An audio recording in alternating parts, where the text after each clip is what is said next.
this meeting tonight is what we call our community live stream.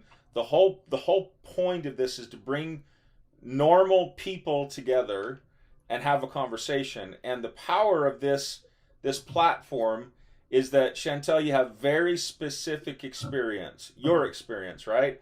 Philip's Yeah. got experience from his life. I have experience from my life. And so tonight the goal is to talk about a Freudian slip, a simple word we call hope. I want to kind of set a precedence and create some definitions, and then our goal is to just talk about it. What does it mean to me? At the end of this, we will be successful when we can identify what does it mean to us. So we're trying to go from an individual perspective, or what we will call an intrinsic perspective, something from the inside, and we're trying to create an extrinsic, an outside perspective. So my truth versus our truth. What does hope Right. mean to me? What does hope mean to us? Because our core belief is that the three of us together are better than we are by ourselves. Right. That's our core belief. Okay? For sure. So with that, I wrote a blog post at the first of the week that I can refer you to on our website, and in that blog's post, it talks about an empirical a couple of scientific articles, and we don't want to get too nerdy with the science, but really what it comes down to is it talks about the relationship of hope and anxiety, and really what these two articles say is that the less hope I have, the more anxiety I have. Facts. That was some good timing, Logan. Oh yeah. So let's hope. The smart people put together some research, and basically they said that hope is associated in these articles. They talked about hope being associated to anxiety, and more specifically, the less I have hope, the more I feel anxiety. We would add that hope and difficult or adverse or maybe even negative emotions are attached, meaning the less hope I feel, perhaps the more despair I feel, because hope and despair have this relationship where one exists as the opposite of the other, right? So in this, they're talking about. Let's see if I can find the definition really quick.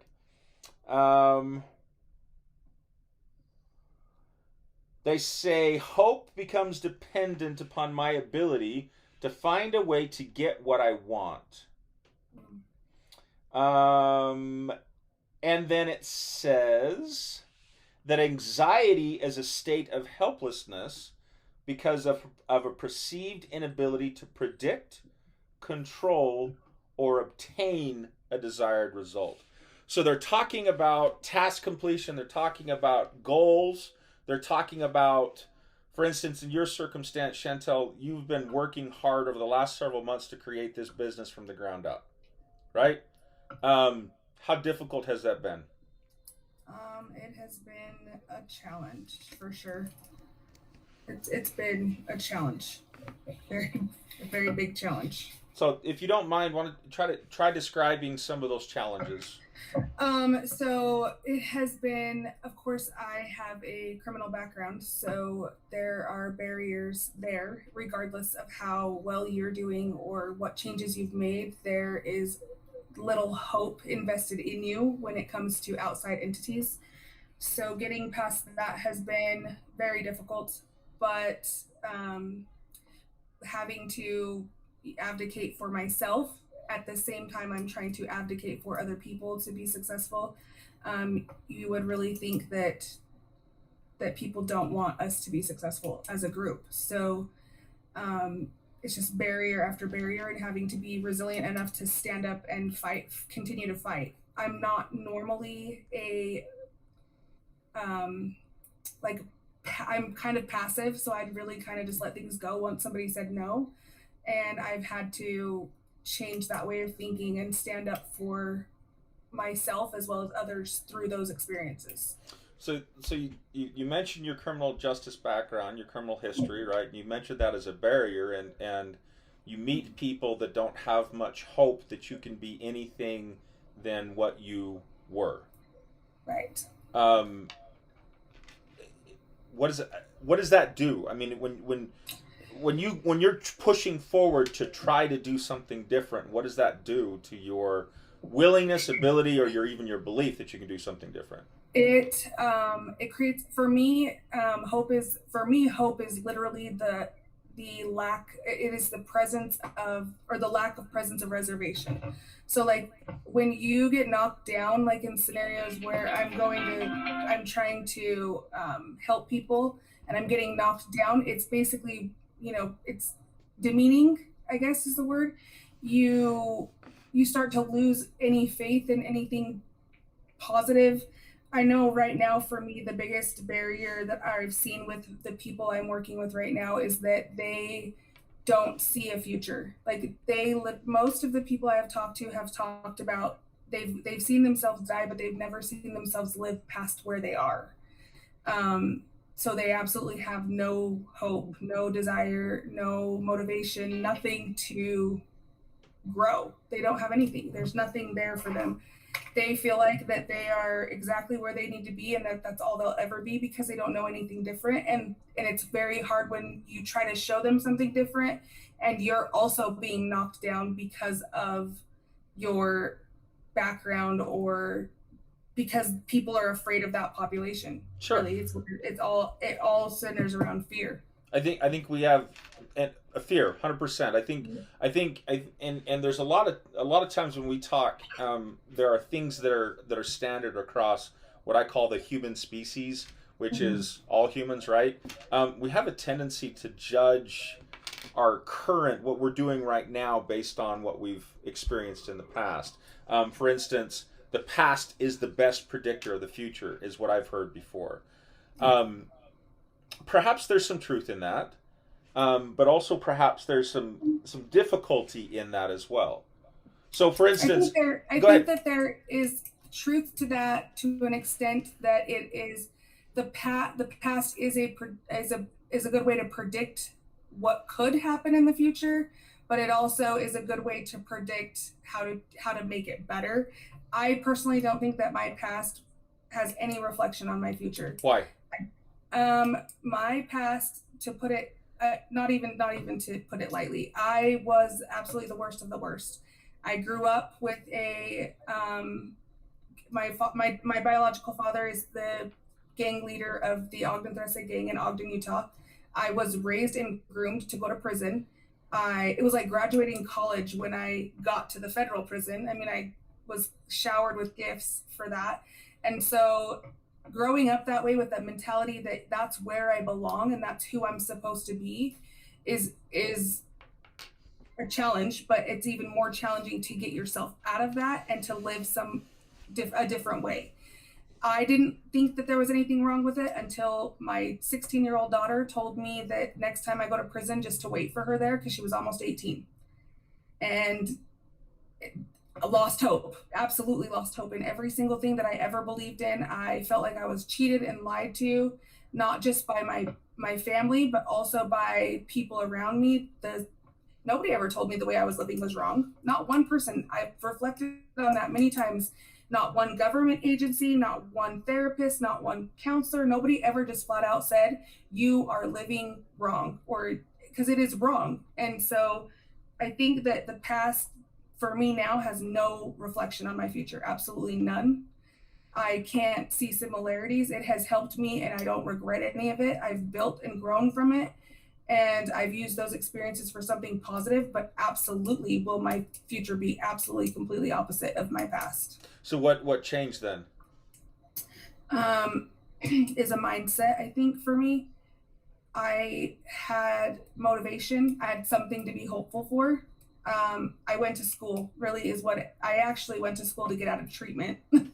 But after getting there and seeing that there is a different type of lifestyle to living a mainstream life is completely foreign to me. When I started UVU, I had no idea that people went like water skiing or I mean, that stuff to me was insane. Like, that was like what rich people did. That was not something that I'd ever see myself doing, or going swimming. That stuff was just not normal to me. And when I got into UVU and was mentored through the LEAD program, I got to experience some of that stuff. And it was, I don't know, it kind of makes you feel this little butterfly feeling like you're falling in love with life all over again. And it was a mindset for me. It was something that gave me something to look forward to. Now I look forward to being able to provide for my kids, and being able to, my daughter went to prom recently. I mean, that was probably one of the most incredible experiences I've ever had, to be able to wake up and pick her dress, pay for it with legal money, and to help her get ready and watch her walk off to go to prom, when 15 minutes maybe, or 15 days before that, she wouldn't even have asked to go to prom because she knew that we could never afford it. So she wasn't going to go. And I never realized how much they missed out on because I didn't have hope, and that gave them no hope. And it's just kind of been a trickle down our family for generations, and it has to stop somewhere. It does have to stop somewhere. So if you again, you keep hitting the word hope, hope, hope all over again, right? And the concept of what this research talks about is the power of hope to change an environment, the power of hope to change a person, the power of hope to launch a person forward in a different path. Hope allows us to think differently than the circumstances that led us to where we are right now. So if you had to identify perhaps a moment in time in which you found the hope, or you sparked the hope to do something different, it would have it right back down to hoping that if I did something different, my daughter would not follow the same path. To me, I never really thought that it was a bad thing that our parents wanted us to be tough or respected, or that never really occurred to me that it was a negative thing, until it was my own child that was acting out that way. And then I was like, wait a minute, this doesn't feel right. And the only hope that came to me right then was, I hope to God if I do something different, she will too. And I did. Now I can't guarantee that that's working, but working for you or working for her? Working for her, because she's me 20 years ago, and I have done some challenging things in my lifetime. I have, trust me, been through some things, but the hardest thing I've ever been through is walking into my house and raising a 16-year-old me. And that is more. I will start 20 businesses and go to college for 20 years with 20 credit hours over having to do this again, because it is a challenge every day to wake up and look at myself in the face, literally. Like, we look exactly the same when we were at her age. We have the same birthday. We're 20 years and 12 hours apart. She has the same attitude. So I'm literally looking at myself at her age, and she's doing all the same things that I did. And I can hope for her, and I can pray for her, and I want her to do better. But she don't have any of that. She doesn't feel hopeful about anything. And so I can't do anything to fix it. And it's the hardest thing I've ever done. So what does your hope do for you? It really just gives me perspective. It gives me something to grab onto, that's something attainable, that I can say, this is where I'm at. This is where I'm trying to get to. And if I hold on to just that little bit of hope that I've changed, that I can say that I've changed, then it gives me a reason to wake up every day. It gives me a reason to help others. One of the biggest things that I've heard in this venture with the nonprofit is that there's nothing out there for me. I've heard that so many times, like, I deserve nothing better, or I've burned all my bridges. When you have that mentality, you are only going to do as much as you hope for. If you don't hope for big things, you're not going to do big things. If you believe that you have no hope, you're going to do nothing. And that's where people get hung up at. So you're associating this concept of hope with my ability to be successful. For instance, you and I first met.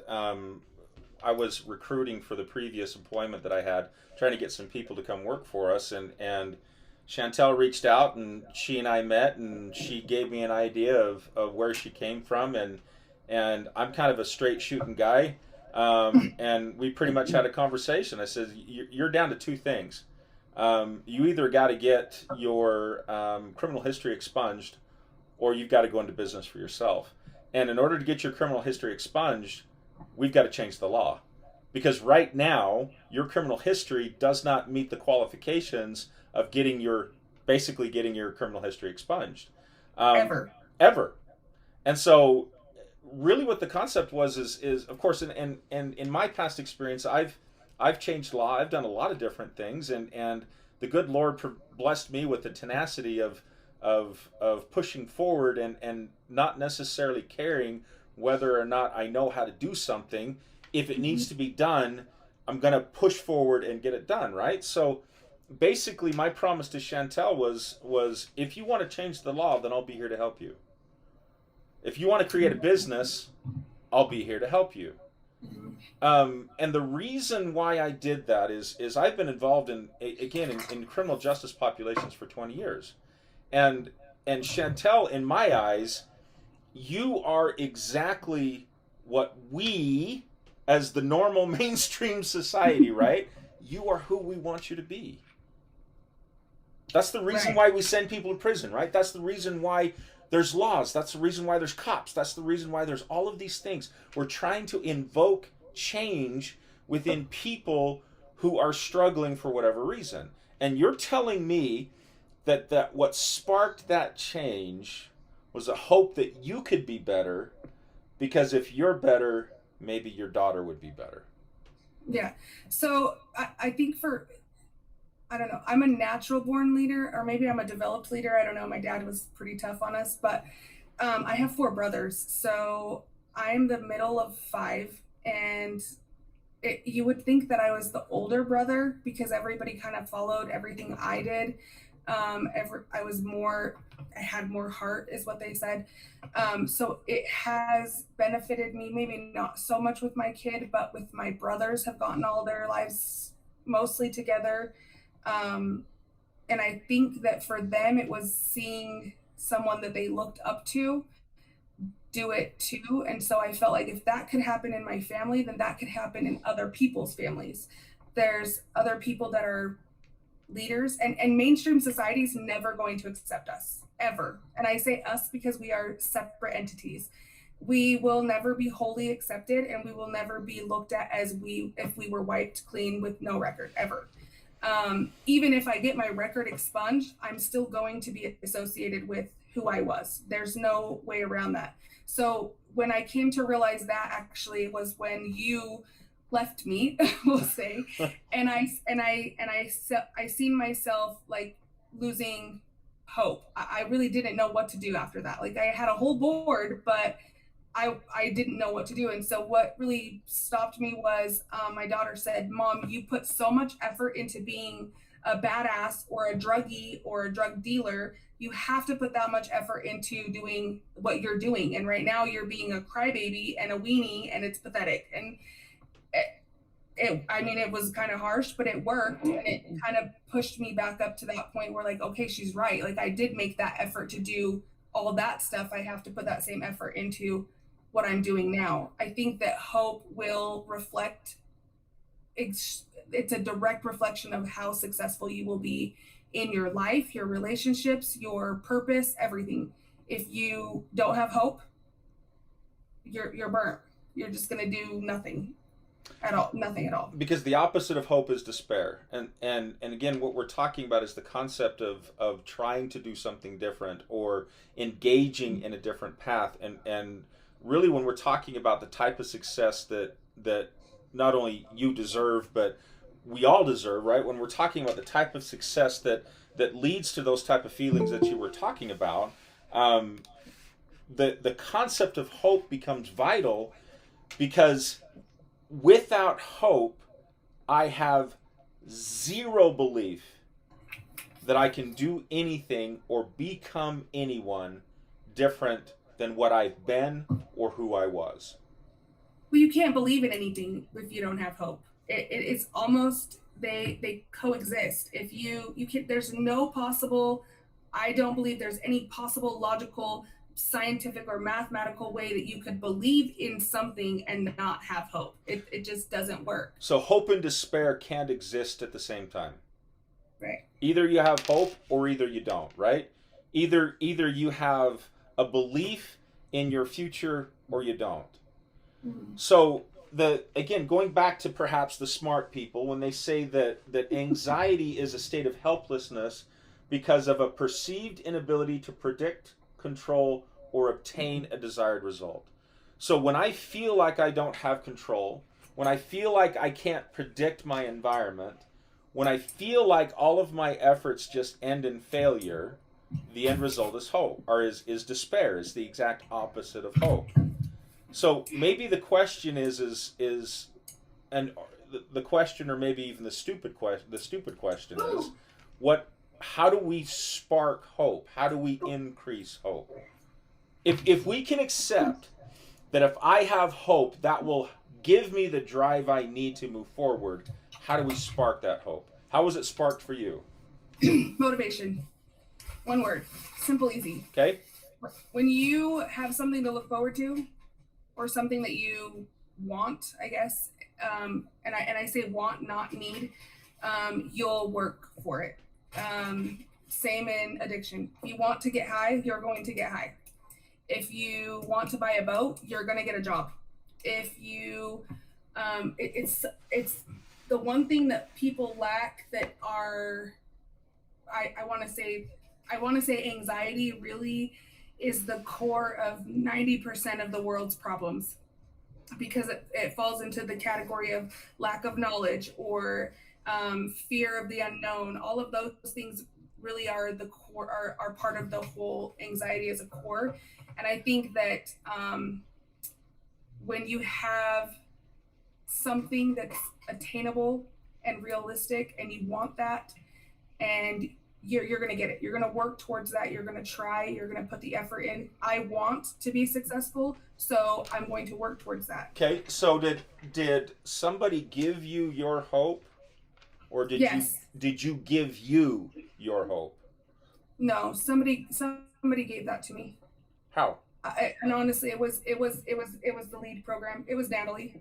It was walking into UVU and not having this tiny, mainstream, completely opposite of me woman grab me and hug me and say, "We accept you here." And that was exactly what she said. I was uncomfortable. I didn't like it. I really wanted to hit her, but it inside, it was something that made me see that I wasn't so different as I thought. I'm not so uniquely unique. Okay. So acceptance for who you were, or who you are, not judgment for who you were, sparked hope that you could be somebody different. Which I mean, that's the exact thing that we're trying to do here tonight. That's the core of what we're trying to do. Sure, we're trying to bring people together with an understanding that together we're better than we are apart. Why? Because Chantel, I mean, let's just lay it out on the line, right? I'm a cop, you're a robber. There's one way, right? There's one way to look at that. But if I ever treated you like that? No, not at all. Why? But I can tell you one thing: if it came down to a situation where the six of us were in a room and the world was coming to an end and we had to survive, I promise you that every single one of you would look to me at one point or the other for some type of help or resource. And I don't understand why we can't do that now. Like, why do we have to wait for something bad to happen to accept people for who they are and to love them and nurture them into something better? Everybody. And provide them a spark of hope to press forward through all of the difficulty that you've been talking about, right? Because the concept, when we're talking about success, when we're talking about my ability to create success or my ability to dream, I want this thing, right? I want this candy red 1969 Chevrolet Camaro, right? There's my dream. If I don't have a belief that I can get that, if I don't even have remotely a belief that I can get that, why would I even try? Right. But if your brother called you and said, I have this job that is open and it's providing this much money and it gets you this much closer to your goal, then your mindset changes. And I think that hope is, again, and I say it all the time, hope, all of these things are community problems. Hope is a community problem. Reentry is a community problem. Motivation is a community problem. We try to make those academic problems or corrections problems or whatever. They're not political problems. They are problems with people not believing that people are important. So It's the fear of the unknown. And 100%. Chantel, community is the fear solution. I like that. Yes, it is. She's writing that down, Phil. Community can rectify so many issues. When you have people who back you up, when you have, I mean, when you were doing your thing, you had people that back you up, and you had people had you that Yeah. back you up, Right. and you had strength in that. Yeah. Strength in numbers is always going to expunge or outweigh any fear. Yep. So, for example, Daryl and I had a conversation, and he says, I fear new people. I fear people that I hope you don't mind me saying this, Daryl, but I fear strangers that I don't know. But when I had my badge, when I had my gun, when I had my taser, I was in control. I had no fear because he had those to back him up. They were his community. But we are people's community here. And we are here to help anybody work through anything. But the question becomes, how do we make other people be that way? I'm just saying, for example, I have not been in trouble for the first time in my entire life I'm going on 5 years now. I have only been out of prison since 2018.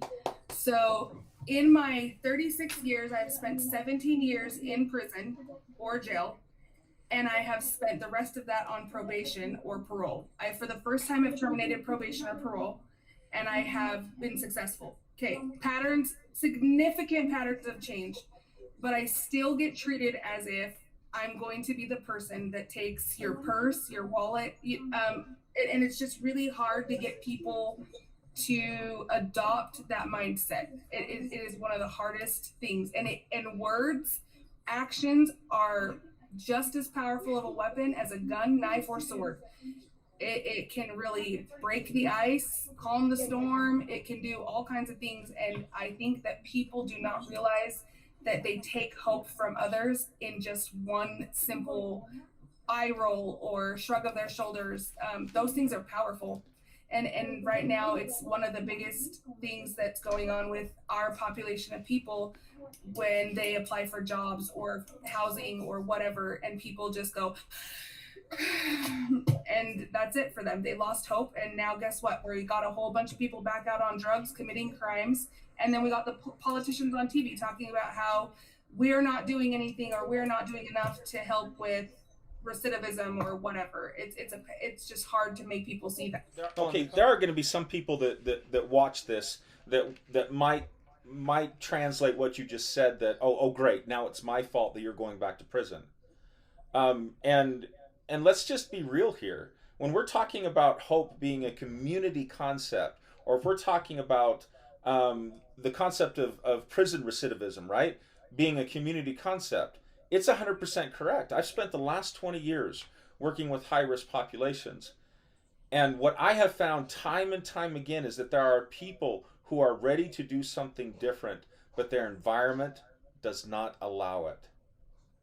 And when you're talking about the perfect storm of the right time, the right place, the right environment, in some circumstances, people's lives are so stacked against them that it's next to impossible to do anything different. Now, what if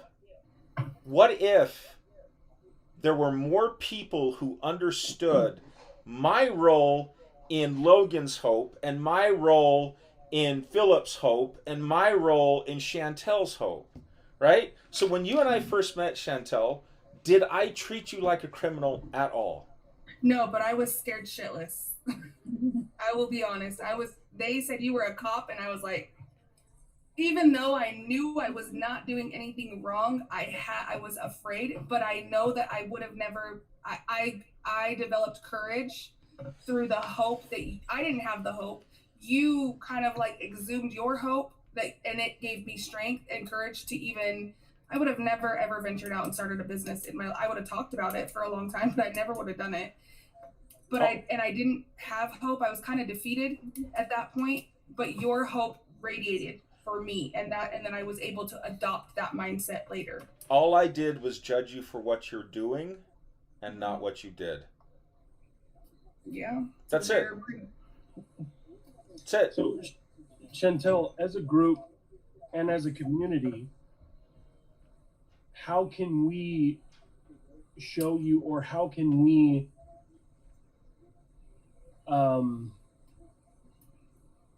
bring you, or how am I trying to say this? How can we show you that you're included?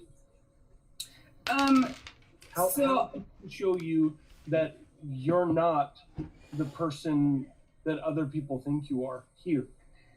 I think for me, I have Daryl's kind of rubbed off on me in the sense that I've kind of gained a backbone to where it doesn't bother me anymore. But I know for me, I watch these people that I'm trying to help deflate every single time we go in somewhere.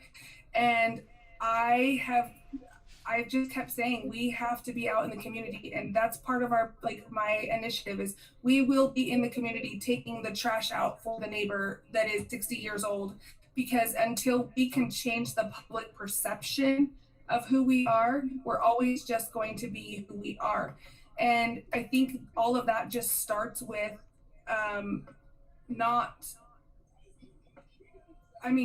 if we think about it, we're criminalized in media. I don't think that I've seen anything on the news reported about anything positive that anybody has done in I don't know how long. So everything really is negative around us, and so we adopt that closed mindset. So I'm working with a guy now to develop a innovative design thinking program for changing the way we think about criminals and changing the criminal way of thinking. And so I think that it all starts with being able to identify that we all do it. I do it, and I'm a criminal. I do it. Actually, I did it yesterday, and I did not mean to, but I really did. And I caught myself, and I really stopped and thought.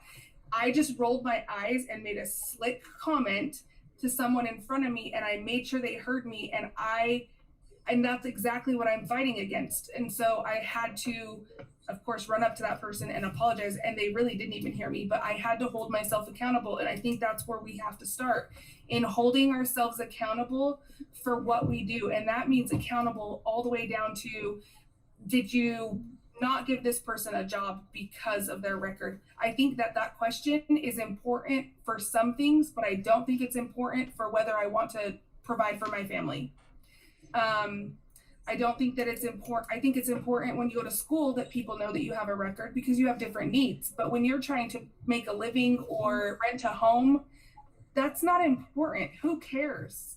Who cares what you've done? Of course, there are that population of people that will screw it up for others, but you can't never let what one person does affect the way you treat the next person. And that's where society is messed up, because we do that. And that's where you have to start separating the people from the population, or the person from the stereotype, right?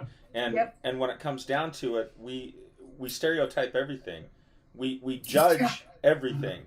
And Yep. and the concept comes down to, when you say holding myself or holding ourselves accountable, there is a bias, an intrinsic bias that I hold within myself, that what I've experienced in the past is what I will experience right now. And we fear what we don't understand.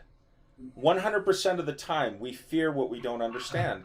And people are willing to keep people down because they fear. So, what does fear do to hope? What does hope do to fear? It's really crazy though, because we do fear what we don't understand, but we don't want to take the time to understand it. So that's just kind of one of those. I've never had anybody ask me, hey, a person ask me, why did you go to prison? Or not a mainstream person say, are you going to steal my purse? Or, anything like that. When I personally would prefer, if I went to someone's house and they were afraid of me, for them to just say it. You've been to prison. I'm afraid of that, because then I am able to say, this is what happened. This is what I did. And this is what I'm doing now. Because then we're able to change the public perception. Nobody does that. We sit there in fear and silence, and we develop anxiety, and we develop an opinion and a bias, and then we share that with our neighbor, and then all of a sudden our neighbor feels the same way, and the next neighbor, and it goes all around, and then we watch a movie and we're being criminalized, and so nothing changes.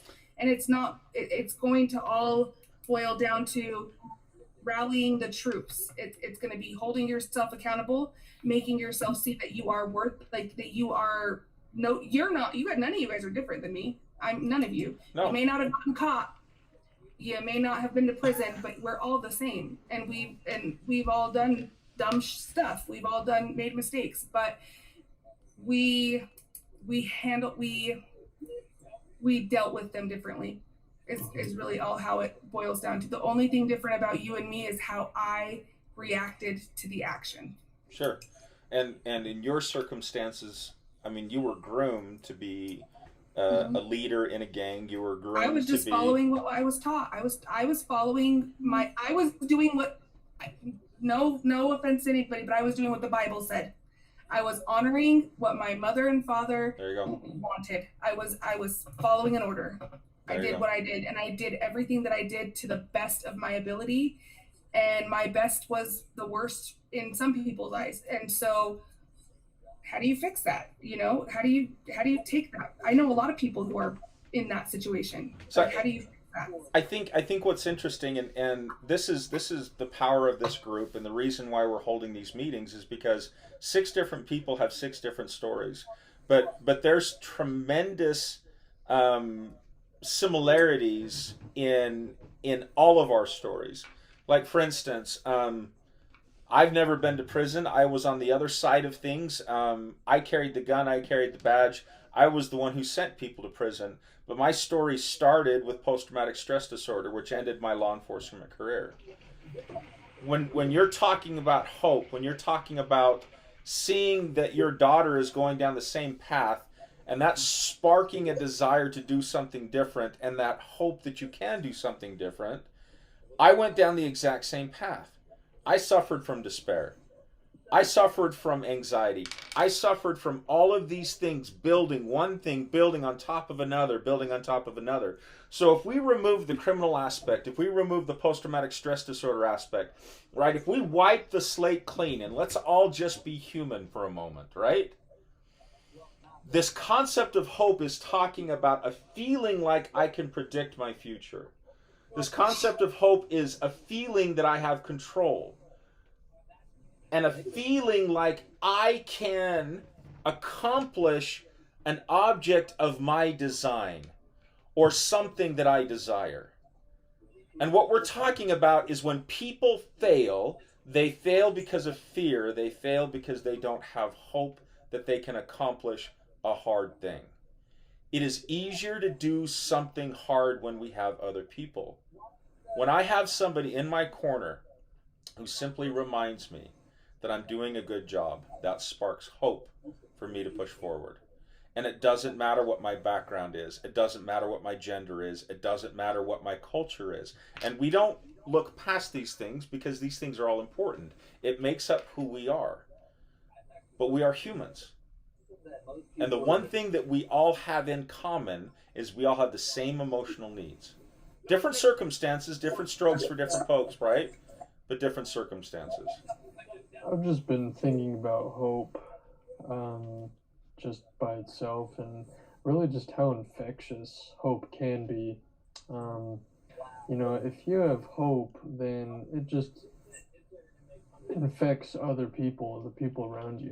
It infects your whole environment because people see that, you know, based on your behavior and the outcomes of what you're doing, and um, I don't know, and just like the hope that you have for those outcomes and those results, then it's really inspiring. It can be inspiring for other people. Um, and I think if we have hope for others and people can sense our hope and can see it or feel it or whatever it may be, then that's a huge motivator for other people. And I think that's where we can start as a community, is just having hope for each other and hope for the world around us, for our environment, and hope for for success, for happiness.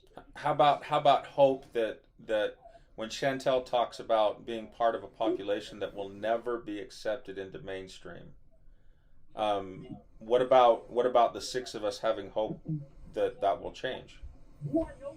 Not that that can change, but it should change, right? Um, and here comes perhaps maybe a hard opinion. There are people who belong in prison, 100%. There are people who are dangerous who belong in prison. That's There are people that do belong in prison, but there is not one person in this world that does not deserve to be accepted, agreed. regardless. And Agreed. and so, I belonged in prison. I will never deny the fact that I belonged in prison. I have done things that were deserving of where I was at. I probably deserved a lot more time. But even the worst person, from whoever to whoever, still is a person, and every single person deserves to be accepted, whether it be by their family, parent, whatever. I struggled with that for a while with a specific population in prison, until somebody walked up to me and said, "Why do you hate this population of people?" And I did not have any other answer except for because everybody else does. Like, I don't know why. And so I did the same thing to somebody yesterday, a guy who he does not like Hispanics at all. I He was being very rude to my daughter, and I just stopped and asked him, why do you hate Hispanics? Do you even know why you hate us, or why you hate those people? And he sat there for about 3 minutes and started crying because he didn't have an answer. And that's really all it boils down to. We are so influenced by outside. We stay so far outside of ourselves, and we stay focused on the outside, the extrinsic. Like, media, news, politics, all of that stuff influences our ability to provide hope to others. So, Leslie and Sam, you've joined us. What you guys got? Anything that you can add to this conversation? I'm gonna chime in. I've really loved listening to Chantel. I've loved listening to your story tonight. What I recognize is that when we start to have more intimate relationships with people, when we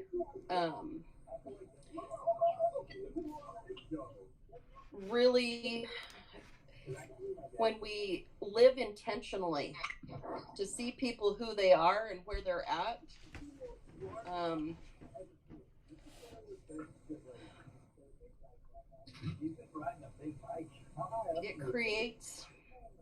it creates hope. It assists us to foster better relationships with others, not judge each other based on our past or what we've done or where we're at. I recognize that I may not have a big sphere of influence where I'm at in my life, but I do have an influence. I do have an influence wherever I'm at. And as we're more intentional about that, we can make a difference. And I pay attention I work at a medical office, and I'm the front line. I'm the person that you meet, and I make a difference every day by seeing the best in people and seeing how I can support them in getting what they need. And it makes a difference in my life by helping people to do that. As I have, I wanted to take a look at this summer through all the, I guess, racial conflagration that's been going on. I've really wanted to take a look at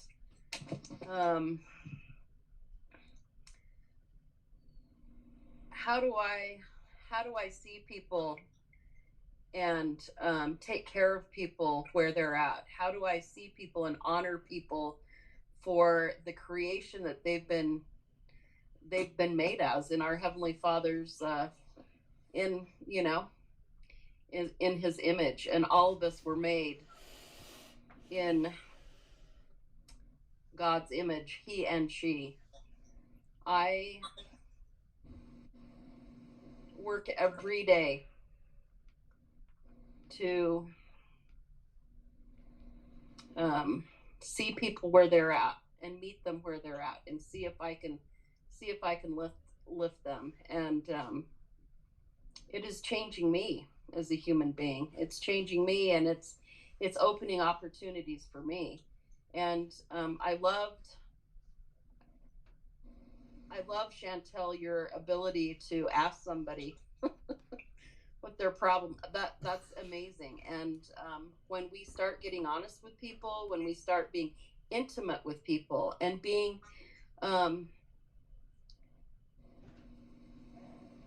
fearless, we can create that change. We can create hope for others and for ourselves. Excellent. Thank you, Leslie. What do you got any thoughts, Sam? You know, as I was sitting here listening tonight, which I have really enjoyed, by the way, thanks, Chantel. Daryl, you know, it hasn't been too long ago that I was in a space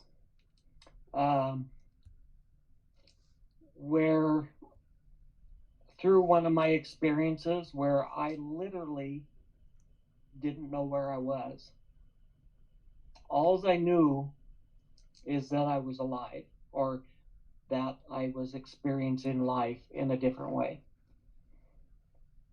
And it was amazing what transpired when I was in that space. I didn't know anything around me. I went through an experience where I was put in a coma. And when they put me in a coma, I had no sense of any physical senses around me. I had no hearing. I had no touch. I didn't have any sight. I didn't have any. All that I knew is that I was alive. And I was in an experience of basically being all by myself, or I thought I was all by myself. And I've never been in that space where literally it was me. Just all me. And so I kind of bebopped around in there for a while. I sang every song that I knew. I quoted every scripture that I knew. I talked to myself all that I could talk. And then finally, I just had to be. And when I was left to be, I recognized that I wasn't alone. And with that, in that space, I recognized that hope was eternal. And it really didn't rely upon he or her or it or whom. It was me. Now, I don't mean to pull away from the concept of hope as a community that we talked about tonight, which I loved. What I meant is that there is hope inside each of us that is huge, that reaches out in all sorts of different ways. But there's also hope that comes from knowing is that you're never alone. There is always, always someone there. No matter how isolated that you may feel, it was my experience that that hope is always there as we get down to what's really important. And having someone to share that hope with in a community, in your circles, is absolutely wonderful. It is a way to expand and to grow and to realize that we're all here together. We're all here to lift each other wherever we're at, and we can do that just by being ourselves, being our true selves in that space. So Chantel, I wanted to kind of talk to you about a concept that Daryl and I have been throwing around. I'm an IT engineer by trade, and in a computer or a piece of software, there's versions that are given. There's in computer software, there's version 1, version 2, version 3, so on. Something that hit me really, really strongly, this was a couple of months ago, I had this thought and this feeling of just me, as Sam just said, is yourself. But you, back in the day, were you 1.0. Right. You are now me 2.0. Right. A better version of yourself. Mm-hmm. Everything that we strive as humans to accomplish, right? So first off, high five for doing that stuff. And we can do a cheesy 80s jump in the air, high five. But I think Sam kind of hit it on the head, is that a lot of it starts with us. But as also Daryl said, we are nothing without the other. So anybody that's in this community, in this chat room, all 6 of us, it doesn't matter how much of strangers we are, you're here because you're willing to back up a stranger. This is the power, right? Chantel, this is the first time you've met Philip, Logan, Sam, and Leslie, Mm-hmm. right? Right. There are perfect strangers in one place talking about the same thing, sharing an experience, and ultimately what we're talking about is this ember or this spark of hope that has projected us forward into doing something different and starting our journey from good to better, and then from better to best. And that's what it is, right? We started this with the simple conversation of hope. What is hope? And how powerful is it? Well, hope is as powerful as we will allow it to be. And inside of me, it's my responsibility to change the way that I think, to change what I do, and to change what I feel. But that always becomes easier when I have help. So Sam says that hope sparks within me.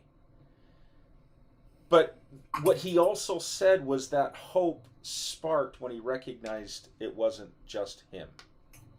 And I liked what he said. I kind of liked how he said, I realized I was just sitting in me. Like, it was almost like realizing that you have to realize that you're enough for yourself before you can accept accept that other people, nobody's going to respect you if you don't respect yourself. And it's the same thing. And I think for me that I've definitely adopted your good, better, best. Trust me, I've got, you don't even want to see my wall over here. But anyway, I've taken that and then made my best the good and starting it like, just a continuing circle because there's always somewhere I can improve. But I feel like when Sam was talking, what really came to me was that we have control over ourselves in ways we don't even recognize. And we have control over how we react to people, how we treat people, how we believe in ourselves and other people. And so what I like what he said when he realized he was sitting in himself. And that kind of just resonated with me just because a lot of people don't do that. It's really, I'm very uncomfortable in a room by myself. And I'm very uncomfortable in a room of silence. Like I struggle with that still to this day. And it's really just a matter of not being comforted or not being comfortable with being alone with myself. But I really liked the idea of having to reflect on that and realize that you're not never really by yourself because it takes you back to you have control over what you do. Sure. And I have control over whether I want to be negative or positive or be a light or be hope or be whatever. And today I choose to be a light and to be hope and to be hopeful and to be hopeful for others when they can't find hope themselves. Perfect. I outside of the criminal aspect of it, just all of us being people and having this sense of community, I think that it's so important that we be that person to have hope and strength for people who don't have it. Because once you've done that for somebody, like Daryl did for me, I didn't like your answers when I kind of lashed out on the email. That was not what I wanted to hear. I wanted to get my way. And I felt like my hope came from you giving me my way, but it didn't happen. And so it was kind of your emails that kept me hopeful, even though it wasn't what I wanted. And so I think that that's important to realize that we can really change people's lives. It really only takes one person, one smile. I know, Leslie, working in the medical field, you probably see some things and you probably have those thoughts where like, oh my gosh, what is going on here? And because I do that, and I would just challenge everybody that when you have those thoughts, regardless of what is it, racism or way somebody looks or whatever, because it's just stop and think about why you're having them. And I think that if you do that, then you'll treat people differently, and it will help them, but it also helps you as a person. Cannot stress enough that like what you do will directly affect somebody's life forever. For sure. I can remember the very, very first time that somebody rolled their eyes at me when I had to check that I've been convicted of a felony. And I remember the feeling just like it was yesterday, and it's one of the worst and most defeating feelings you'll ever feel. How you can give hope and in a response that is still firm, and it is still, you can still be fearless, like Leslie said, and still offer that hope. People are watching you. They want to be what you are, and it's just the way the world works. And I think it takes one person standing up for what is right, understanding what is right, and then adding from one person to two, and two people to four, and four people to eight. Again, there's power in this concept of perfect strangers being able to come together and talk about something, talk about hope, talk about the spark of change within a community and within a world, right? So bringing this in, we try to keep these as close to 50 minutes to about an hour as we can, and so we're going to wrap this up. There's the goal of these conversations is to explore deeper concepts, but the goal of these conversations is also to explore deeper within myself. Because when I understand me, I can better understand other people. When I understand me, I can better help other people. I'm grateful for all your time. This will happen every single Wednesday night. There'll be a blog post that goes out prior to the Wednesday night that'll give a little bit of information on what we're going to talk about. So keep an eye out for those blog posts. And then we'll just see everybody next week. Thanks, guys. Appreciate you. was nice to meet you, Chantel. Nice to meet everybody. Thank you. Thank you.